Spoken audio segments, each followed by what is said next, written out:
ಆತ್ಮೀಯ ವಿದ್ಯಾರ್ಥಿಗಳಿಗೆ super study method YouTube ಚಾನಲ್ಗೆ ಸ್ವಾಗತ. ಇದು SSLC ಸೈನ್ಸ್ನ ಮೊದಲನೇ ಅಧ್ಯಾಯದ 3ನೇ ವಿಡಿಯೋ. ಈ ವಿಡಿಯೋದಲ್ಲಿ ನಾವು ಬಹಿರುಷ್ಣಕ ಮತ್ತು ಅಂತರುಷ್ಣಕ ರಾಸಾಯನಿಕ ಕ್ರಿಯೆಗಳನ್ನು ಗಮನಿಸೋಣ.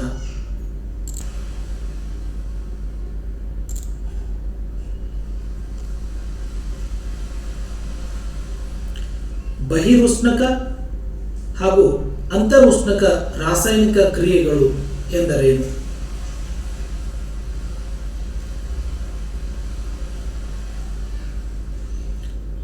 ಬಹಿರುಷ್ಣಕ ಕ್ರಿಯೆ ಎಕ್ಸೋಥರ್ಮಿಕ್ ರಿಯಾಕ್ಷನ್.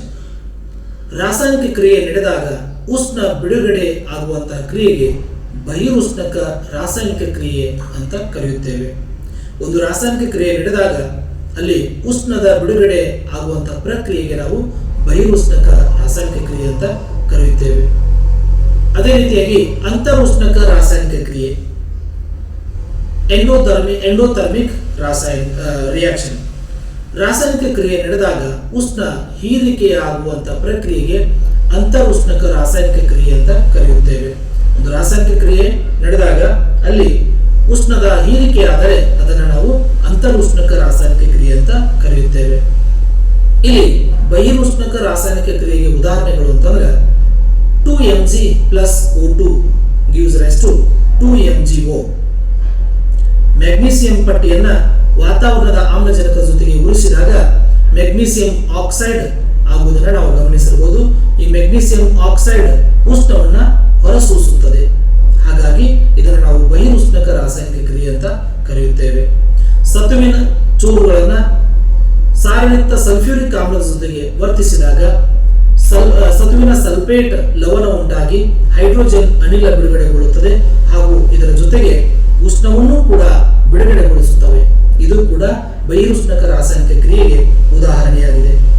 ಪೊಟ್ಯಾಸಿಯಂ ಅಯೋಡೈಡ್ ಹಾಗೂ ಸೀಸದ ನೈಟ್ರೇಟ್ ಎರಡು ರಾಸಾಯನಿಕವಾಗಿ ವರ್ತಿಸಿದಾಗ ಪೊಟ್ಯಾಸಿಯಂ ನೈಟ್ರೇಟ್ ಮತ್ತು ಸೀಸದ ಅಯೋಡೈಡ್ ಅನ್ನುವಂತಹ ಲವಣಗಳನ್ನು ಉತ್ಪತ್ತಿ ಮಾಡಿ ಉಷ್ಣವನ್ನ ಹೊರಸೂಸುತ್ತವೆ.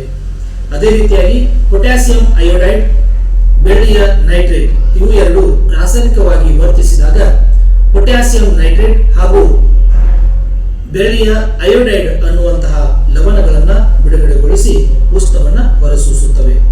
ಇವು ಬಹಿರುಷ್ಣಕ ರಾಸಾಯನಿಕ ಕ್ರಿಯೆಗೆ ಉದಾಹರಣೆಯಾಗಿವೆ. ಅದೇ ರೀತಿಯಾಗಿ ಕ್ಯಾಲ್ಸಿಯಂ ಕಾರ್ಬೋನೇಟ್ ಇದನ್ನು ನಾವು ಪಡೆದುಕೊಂಡು ಕ್ಯಾಲ್ಸಿಯಂ ಆಕ್ಸೈಡ್ ಮತ್ತು ಕಾರ್ಬನ್ ಡೈಆಕ್ಸೈಡ್ ಅನಿಲವನ್ನ ಬಿಡುಗಡೆಗೊಳಿಸುತ್ತದೆ. ಈ ಒಂದು ರಾಸಾಯನಿಕ ಕ್ರಿಯೆಯಲ್ಲಿ ಉಷ್ಣವನ್ನ ಹೀರಿಕೊಳ್ಳುವಂತಹ ಪ್ರಕ್ರಿಯೆ ನಡೆದ ಕಾರಣ ಇದನ್ನು ನಾವು ಅಂತರುಷ್ಣಕ ರಾಸಾಯನಿಕ ಕ್ರಿಯೆ ಅಂತ ಕರೆಯುತ್ತೇವೆ. ಅದೇ ರೀತಿಯಾಗಿ ಸೀಸದ ನೈಟ್ರೇಟ್ ಅನ್ನುವಂತಹ ವಸ್ತುವನ್ನು ನಾವು ಕಾಯಿಸಿದಾಗ ಅಥವಾ ಉಷ್ಣವನ್ನು ಕೊಟ್ಟಾಗ ಅದು ಸೀಸದ ಆಕ್ಸೈಡ್, ನೈಟ್ರೋಜನ್ ಆಕ್ಸೈಡ್ ಹಾಗೂ ಆಕ್ಸಿಜನ್ ಅನ್ನ ಬಿಡುಗಡೆಗೊಳಿಸುತ್ತದೆ. ಅದೇ ರೀತಿಯಾಗಿ ನೀರನ್ನ H2O ನಾವು ಬಿಸಿಗೊಳಿಸಿದಾಗ ಅದು ಹೈಡ್ರೋಜನ್ ಮತ್ತು ಆಕ್ಸಿಜನ್ ಅನ್ನುವಂತಹ ಅನಿಲವನ್ನ ಬಿಡುಗಡೆಗೊಳಿಸುತ್ತದೆ. ಇಲ್ಲಿಯೂ ಕೂಡ ಉಷ್ಣದ ಹೀರಿಕೆ ಆಗಿರುವುದರಿಂದ ಇದನ್ನು ನಾವು ಅಂತರುಷ್ಣಕ ರಾಸಾಯನಿಕ ಕ್ರಿಯೆ ಅಂತ ಕರೆಯುತ್ತೇವೆ. ಇನ್ನು ಕೊನೆಯದಾಗಿ AgCl 2AgCl ಅಂದ್ರೆ ಬೆಳ್ಳಿಯ ಕ್ಲೋರೈಡ್ ಅನ್ನ ನಾವು ಕಾಯಿಸಿದಾಗ ಅದು ಬೆಳ್ಳಿ ಮತ್ತು ಕ್ಲೋರೈಡ್ ಅನಿಲವನ್ನ ಬಿಡುಗಡೆಗೊಳಿಸುತ್ತದೆ. ಇಲ್ಲಿ ಉಷ್ಣವನ್ನ ಹೀರಿಕೆಯಾಗಿರುವುದು ನಮಗೆ ಗಮನಿಸಬಹುದು. ಅದೇ ರೀತಿಯಾಗಿ ಬಹಿರುಷ್ಣಕ ರಾಸಾಯನಿಕ ಕ್ರಿಯೆಗೆ ಉಸಿರಾಟವನ್ನು ಕೂಡ ನಾವು ಉದಾಹರಣೆಯಾಗಿ ತೆಗೆದುಕೊಳ್ಳಬಹುದು. ಜೀರ್ಣಕ್ರಿಯೆಯನ್ನು ಕೂಡ ತೆಗೆದುಕೊಳ್ಳಬಹುದು. ನೈಸರ್ಗಿಕ ಅನಿಲದ ದಹನ, ಮೀಥೇನ್ ಅನಿಲದ ದಹನ NH4. ದ್ವಿತೀಯ ಸಂಶ್ಲೇಷಣ ಪ್ರಕ್ರಿಯೆ ಅಂತರುಷ್ಣಕ ರಾಸಾಯನಿಕ ಕ್ರಿಯೆಯಾಗಿದೆ.